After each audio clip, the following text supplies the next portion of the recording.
Whether I'm drawing or painting, my favorite place to start any portrait is with the eyes, so that's what we're going to be doing today. And to keep this one simple, I'm only going to be painting in the right eye just to show you how I set it in place to build on for the rest of the portrait. So if you want to paint along with me and paint a small study of an eye for yourself, here's the crop section of the part of the painting that we're going to be working on today. Feel free to use that as your reference if you'd like, and I'm going to place it on the left side of the screen so that way you can see what we're painting towards while we're working. I have all of my contours transferred over to my panel, and the surface that I'm working on here is Clayboard. It's a monochromatic painting, which means it's only done in one color. The color used is Schmincke Aerocolors Black, and to start out I reduced it about 30% with distilled water. I'm spraying it around 25 psi working pressure, and what I'm doing here is using a freehand shield to line up with the lower eyelid. I want to paint in the transition point between the eyelid and the iris above it, so I'm just lining this up and spraying a little bit of this black paint above it. That gets in the lower part of the iris, and now for the right side, what I'm going to use here is a circle template, and I'm going to look for one of these circles that has a diameter that fits the iris close enough. It's kind of hard to see on video here, but I'm just slightly elevating the shield from the surface so that when I spray over it, the edge is not razor sharp. It's just a little bit softer. I'll use that same circle for the left side, just spray lightly over the edge, and this way we get the perimeters of the iris painted in. For the top part of this iris, there's not really a defined line between the iris itself and the eyelashes above it.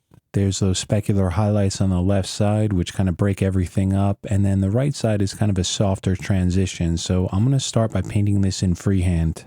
And what I'm doing here is essentially blocking in the darker values, so the pupil, which is in the center, and then those darker values on top of the iris, where it just kind of blends into the dark eyelashes above it. I also applied a very light value of this dark paint across the whole iris itself, and I just painted that in freehand. And I'm controlling all of my values by how much paint is applied to that surface, so when I want a lighter value, I just spray less.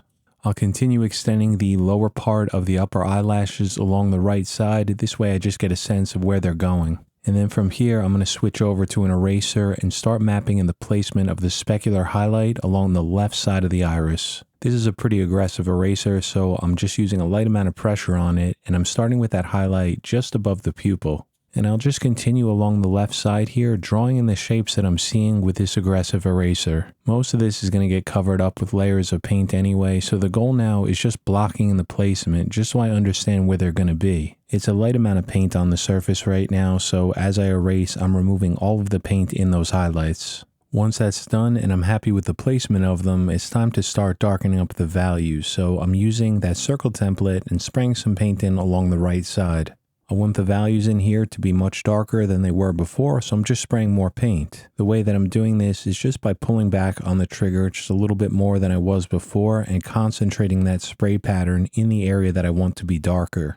This way more and more paint is going to build up, and you'll see that I'm focusing a bit more along the right side where the limbo ring is going to be. That's a darker outline along the outside of the iris. The edges of the pupil are a bit softer and just kind of broken up by that specular highlight on the left side, so I'll paint this in freehand. For the left side of the iris, going right back over to that circle template, spraying over it, and then just some freehand work. I'll darken up the lower part of the iris and also the pupil. A few more layers of black paint, and at this point you see that we have some pretty dark values down here. So what I'll do here is switch back over to the eraser and start working into these highlights again, following the erasing that I did earlier. It's kind of hard to see on video, but I can clearly see where these highlights need to be. So I'm just following my initial work here, removing more paint and brightening these up.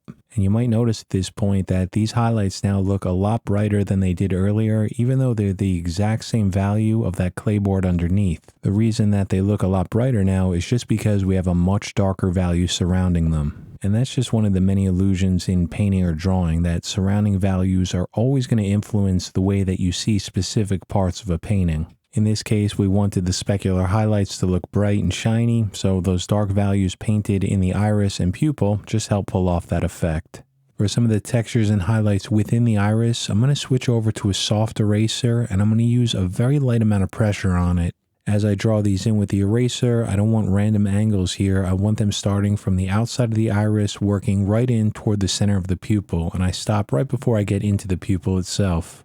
You probably noticed here that these highlights are just not as bright as the specular highlights above and to the left, and that's just because I'm using a soft eraser and I'm using a light amount of pressure on it. So even though I am still removing paint from the surface, I'm not removing that much, just a very thin top layer to make these look a little bit brighter. If I want them really bright, I would use more pressure on that eraser, or better yet, switch over to a more aggressive eraser. From here, I want to get some more of the placement in of that upper eyelid. So the first thing I'm doing here is using a graphite pencil just to draw in the shapes of the eyelashes. As I add more and more paint here, it's going to cover up my initial line, so I want to darken them now so I don't lose placement.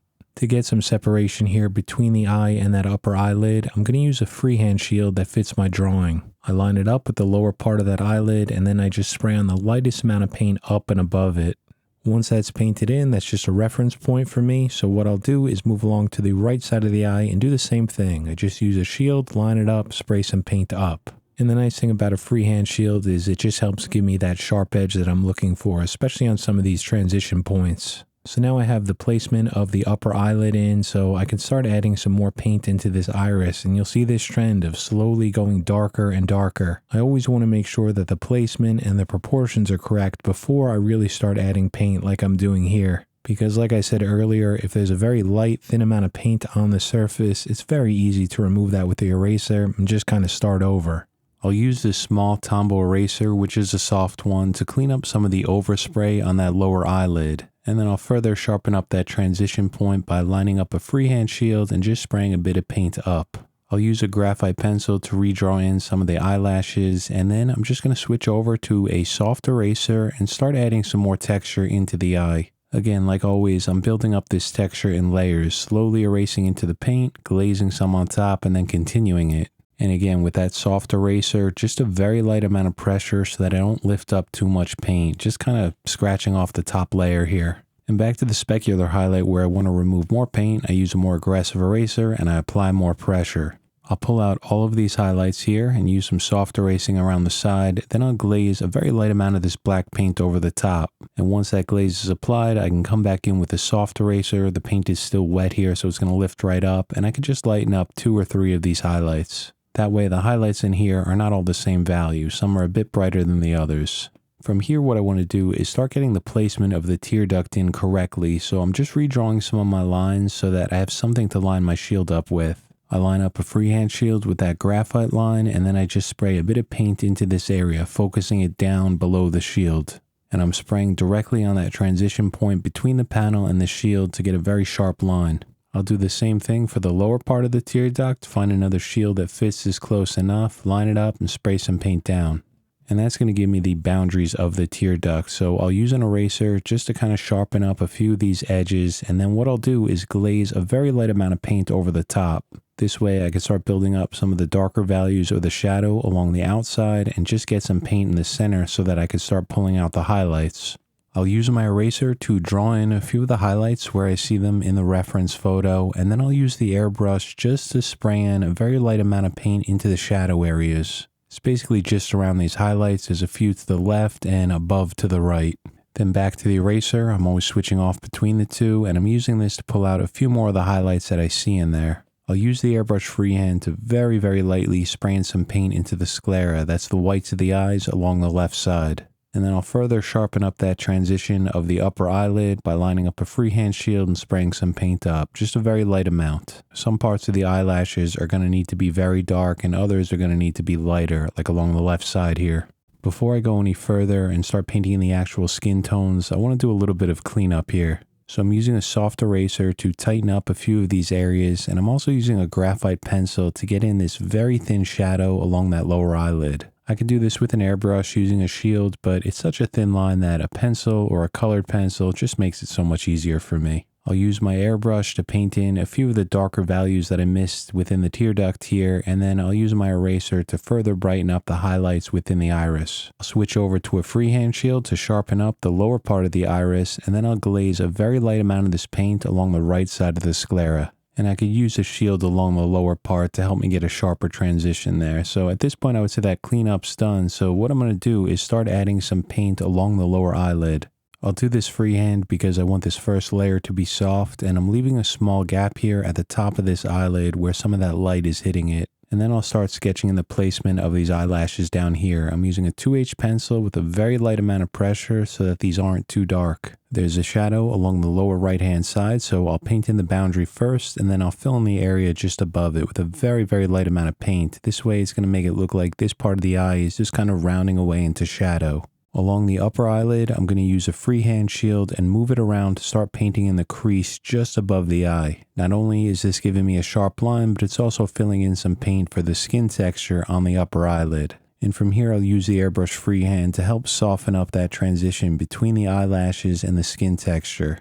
It's also a good time to start darkening up some of the values along the lower eyelid and along the right side of the sclera. I'll use a shield to start mapping in the darker shadow along the top, and then I'll switch over to a darker pencil. This is an HB to draw in a few of the eyelashes a little bit darker. Not all of them. I definitely want some variety in here, so I'll darken up a few of them. I'll use my eraser to lighten up a few areas within the iris that I noticed were a bit too dark, but I want to use this to bring out this very thin highlight along the lower eyelid, just above that shadow that we painted in earlier. There's also this very thin specular highlight right above it. I'll use an X-Acto blade here to scratch out a small amount of paint. I'll spray a light amount of paint on the skin texture below the eye, and then I'll use the soft eraser to start working into that upper eyelid. There's a few bumps of texture, some areas that are raised up, catching some light, so I draw those in with the eraser. I'm using a soft one now just to block them in place, but I will sharpen them up later with a more aggressive eraser. From here, I want to add some more light into the lower part of this eye, so I'm using a soft eraser to very, very gently remove paint along the upper part of the lower eyelid.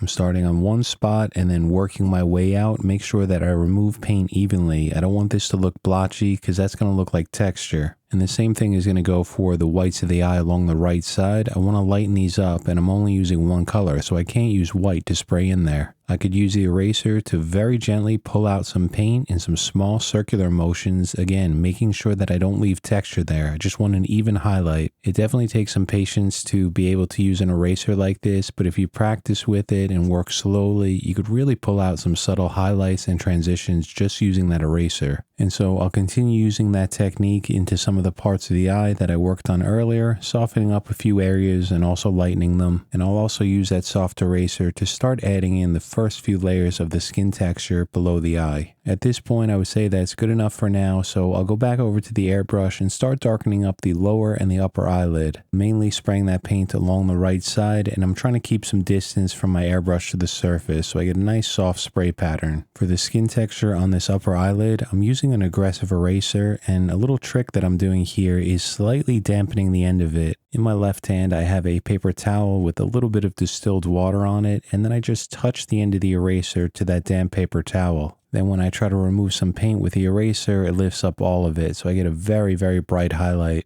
With this damp eraser trick, I only remove a small amount of paint at a time because if you do too much, it's going to start smudging that wet paint across the surface. So you just remove a little bit and then clean off the eraser. It's something that I was messing around with a few months ago, but I'm really starting to like this technique and use it more and more. Normally for these type of highlights, I'd be using an electric eraser in the past, but this kind of replaced it for me. And now on the right side where I want some softer highlights in that skin texture, I switch over to a soft eraser. This one's dry and I'm using a light amount of pressure. That way when I pull out these highlights, they're not as bright as the other ones. I'll darken up this crease above the eye by spraying more paint and of course using a shield to help me get that sharp line. And then I'll continue darkening up the right side of the upper eyelid, spray some more paint in there, and also spray some paint into the skin texture above the eye.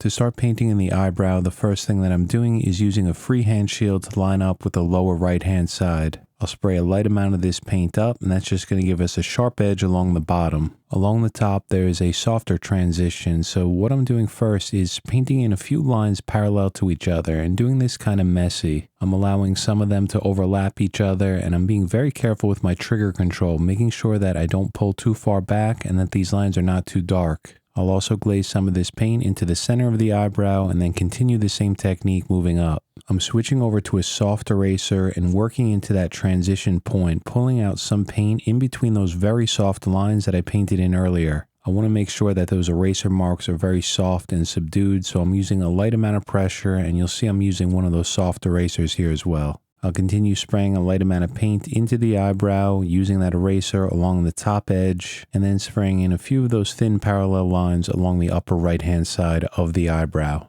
I'll apply another thin layer of paint over the top, go back to the eraser, pull out some highlights, and then another quick glaze of paint. And you can see how it starts to make this eyebrow look a little bit more natural, especially along the top where it's softer, and it slowly transitions from the hair of the eyebrow into the skin texture above it. There's obviously no skin texture painted in above the eyebrow yet, but we have that transition point painted in, so it's going to be very easy to add that later on.